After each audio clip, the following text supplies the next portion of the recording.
माता की। मैं बोलूंगा जय मां दुर्गा, आप बोलेंगे जय मां काली। जय मां दुर्गा, जय मां दुर्गा, जय मां दुर्गा। आज के इस विशाल जनसभा में मंच पर उपस्थित हमारे भारतीय जनता पार्टी के बहुत ही जुझारू, कर्मठ और संवेदनशील प्रदेश अध्यक्ष श्री सुकांत मजूमदार जी, हमारी भारत सरकार में मंत्री और हमारी बहन जिनके साथ मुझे लंबे समय मंत्री के रूप में भी और पार्टी के रूप में भी काम करने का मौका मिला, ऐसी हमारी बहन स्मृति ईरानी जी, हमारे वरिष्ठ सहयोगी जिनके साथ मैंने युवा काल से काम किया और यहां के प्रदेश के प्रभारी श्री मंगल पांडे जी, हमारे सांसद और प्रदेश महामंत्री ज्योतिर्मय महतो जी, हमारे संगठन मंत्री अमिताभ चक्रवर्ती जी, श्रीमती सुमिता सिन्हा जी, श्री रविंद्र नाथ जी,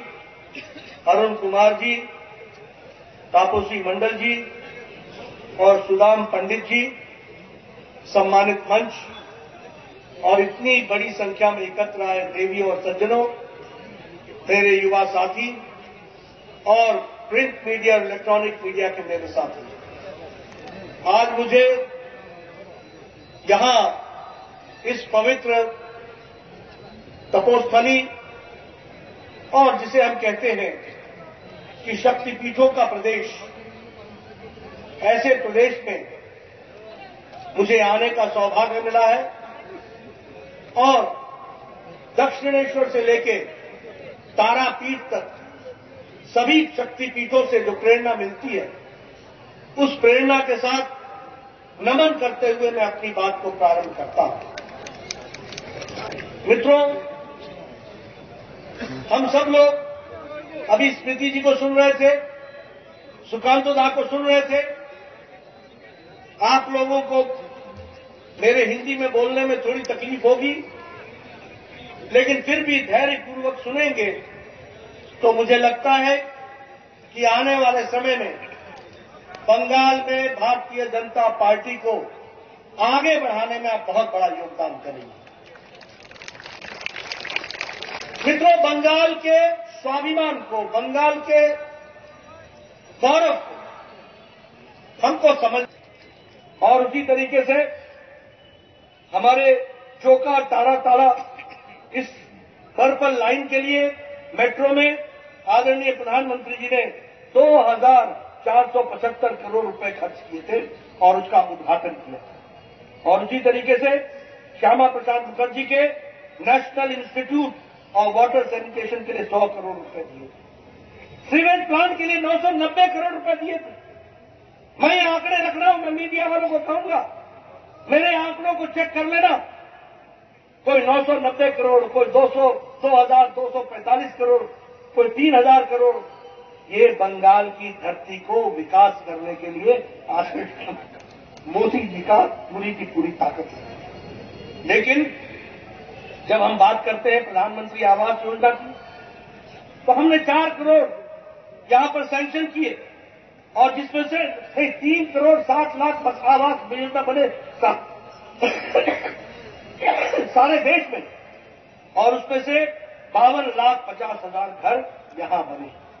लेकिन मुझे दुख है कि ममता अपने राजनीतिक हस्तक्षेप से बाज नहीं आती। उन्होंने प्रधानमंत्री आवास योजना को बांग्ला आवास योजना बनाया और आजकल आवास योजना का ऑडिट हो रहा है। जो टीएमसी के कार्यकर्ताओं के 2-2 मंजिले के पक्के मकान हैं, वह प्रधानमंत्री आवास योजना को ले रहे हैं। ऐसे भ्रष्टाचारी टीएमसी को रहने देना है क्या? ऐसे भ्रष्टाचारी टीएमसी को रहने देना है क्या? आप बताइए, टीएमसी के कार्यकर्ता सरकारी योजनाओं का दुरुपयोग अपने लिए कर रहे हैं कि नहीं कर रहे हैं? आप बताइए, प्रधानमंत्री गरीब कल्याण अन्न योजना में अन्न की चोरी टीएमसी के कार्यकर्ता कर रहे हैं कि नहीं कर रहे? कर रहे हैं कि नहीं कर रहे? ये टोलाबाजी, ये चोरी, ये सब काम टीएमसी कर रही है, वो अभी हमको ध्यान में रखना। आज स्वच्छ भारत में यहां 74 लाख इज्जत घर बने, यानी बहनें 74 लाख अपने दैनिक जीवन के लिए खुले में शौच जाती थी। क्या क्या बंगाल था, लेकिन मोदी जी ने उनको इज्जत देने का काम किया। और इसीलिए हम कह सकते हैं, गांव, गरीब, वंचित, पीड़ित, शोषित, दलित, किसान, युवा, इन सबको, हमारे आदिवासी भाई, हमारे ट्राइबल भाई, हमारे दलित भाई, इनको ताकत देने का काम किया है तो मोदी जी। लेकिन भारत, अमेरिका का राष्ट्रपति जो बाइडेन अभी भी मास्क लगा के घूमते हैं और आप बिना मास्क के नजदीक बैठे हैं। ये संभव हुआ है तो इसलिए क्योंकि मोदी जी ने 140 करोड़ की जनता को 220 करोड़ डबल डोज और बूस्टर डोज लगा करके आपको तैयार किया, सुरक्षा कवर दिया। आपको जानकर खुशी होगी कि आज 100 देशों को वैक्सीन भारत से दिया, और ज्यादा खुशी ये होगी कि 48 देशों को भारत ने वैक्सीन मुफ्त दिया। यानी अब भारत लेने वाला भारत नहीं है, भारत देने वाला भारत। ये यूक्रेन का युद्ध हुआ। आप बताइए, यूक्रेन के युद्ध में किसी राष्ट्रपति या प्रधानमंत्री ने अपने बच्चों को लाने की व्यवस्था की? किसी ने की? अमेरिका ने की क्या? जर्मनी ने की क्या? ऑस्ट्रेलिया ने की क्या? न्यूजीलैंड ने की क्या? पाकिस्तान ने की क्या? बांग्लादेश ने की क्या? लेकिन मोदी जी ने एक तरफ एक समय में पुतिन से बात की, एक तरफ में जेलेंस्की से बातचीत की, युद्ध को रुकवाया और 22,500 बच्चों को सुरक्षित भारत पहुंचाया। और वह भी उसमें बंगाल के लगभग 300 बच्चे। ये भी हमको ध्यान में रखना है मित्रों। इसलिए आज मोदी जी के नेतृत्व में देश आगे बढ़ चला है। लेकिन मुझे दुख है कि आज जब मैं ममता जी की बात करता हूं तो मोदी जी बंगाल को आगे बढ़ा रहे हैं और ममता जी बंगाल को पीछे धकेल रही है, पीछे धकेल रही। और मोदी जी ने कोई भेदभाव नहीं किया।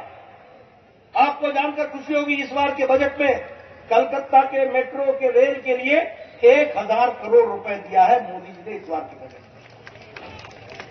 चित्ररंजन कैंसर इंस्टीट्यूट को 15 करोड़ दिया, सत्यजीत फिल्म इंडस्ट्री को और टेक्नोलॉजिकल इंस्टीट्यूट को 63 करोड़ दिया और इंडियन स्टैटिस्टिकल इंस्टीट्यूट को 23 करोड़ दिया।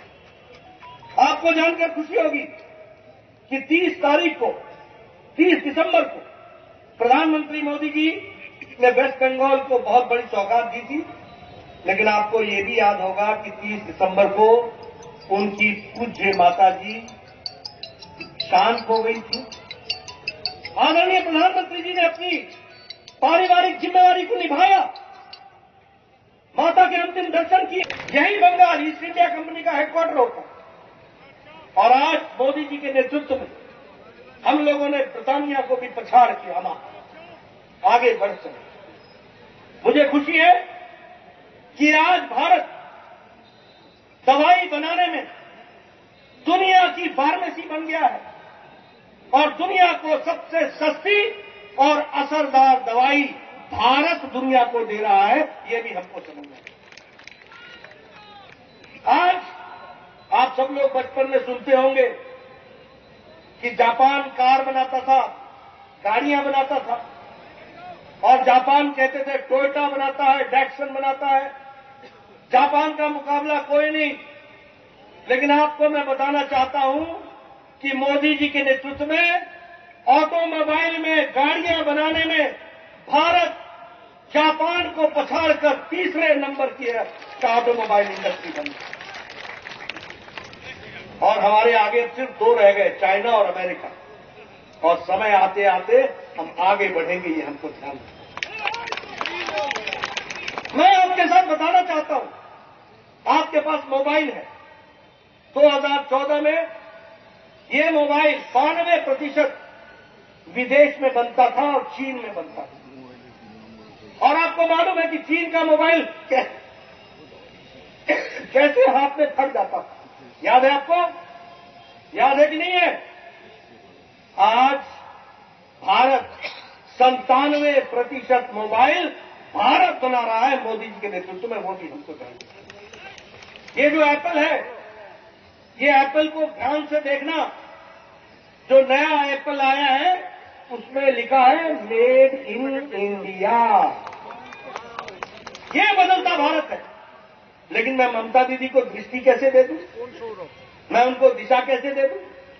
इन कांग्रेसी भाइयों को अच्छी बात कैसे समझा दूं, जिन्होंने नहीं समझने का तय कर रखा है, जो छोटी राजनीति के कारण विकास के काम को रोकने का प्रयास करते हैं। मैं यहां आपसे चर्चा करना चाहता हूं। आप सब लोग कोरोना के बाद बड़े नजदीक बैठे और किसी ने भी मास्क नहीं लगाया है, किसी ने भी मास्क नहीं लगाया। और आपको मालूम है ना कि अमेरिका का राष्ट्रपति जो बाइडेन अभी भी मास्क लगा के घूमते हैं और आप बिना मास्क के नजदीक बैठे हैं। ये संभव हुआ है तो इसलिए क्योंकि मोदी जी ने 140 करोड़ की जनता है। What Bengal thinks today, nation and country thinks tomorrow. जो बंगाल आज सोचता है वो देश कल सोचता है। और ये कहने के लिए मैं नहीं कह रहा हूं। आज मैं भारतीय जनता पार्टी का राष्ट्रीय अध्यक्ष हूं। दुनिया की सबसे बड़ी पार्टी है। लेकिन आपको जानकर खुशी होगी कि इस भारतीय जनता पार्टी और भारतीय जनसंघ के प्रथम अध्यक्ष और विचारों के संस्थापक कोई और नहीं थे, वो बंगाल के माटी के सपूत डॉक्टर श्यामा प्रसाद मुखर्जी। आज देश को, दुनिया को मोदी जी के नेतृत्व में जो हम दिशा दे रहे, मोदी जी जो दिशा दे रहे, उस विचार की नींव बंगाल के सपूत डॉक्टर श्यामा प्रसाद मुखर्जी ने रखी। और मुझे खुशी है कि भारतीय जनसंघ के अध्यक्ष आचार्य देव प्रसाद घोष, जो 1956 से लेकर 65 तक राष्ट्रीय अध्यक्ष रहे, इस भारतीय जनसंघ के, इस भारतीय जनता पार्टी के, वह भी बंगाल के सपूत थे। इसलिए बंगाल का विशेष योगदान। मित्रों, अभी सुकांतो जी ने आपको ममता जी के कुशासन के बारे में चर्चा की। स्मृति जी ने आपको ममता जी के कथनी और करनी के बारे में चर्चा की। लेकिन मैं यहां आपको कहना चाहता हूं, आप और हम बड़े भाग्यशाली हैं कि आज देश का नेतृत्व भारत के यशस्वी प्रधानमंत्री नरेंद्र मोदी कर रहे हैं। और इस कारण से हम ये गौरव के साथ कह सकते हैं। और मैं चाहूंगा कि आप भी गांव-गांव में लोगों को बताइए, ये कलकत्ता, ये बंगाल ईस्ट इंडिया कंपनी का हेडक्वार्टर होता था। अंग्रेजों ने हमको 200 साल राज किया, 200 साल। लेकिन आज आपको जानकर खुशी होगी कि मोदी जी के नेतृत्व में भारत की अर्थव्यवस्था 10वें स्थान से हटकर बंगाल को, ब्रिटानिया को पछाड़ के, अंग्रेजों को पछाड़ के 5वीं नंबर की अर्थव्यवस्था बन गई। यही बंगाल ईस्ट इंडिया कंपनी का हेडक्वार्टर होता।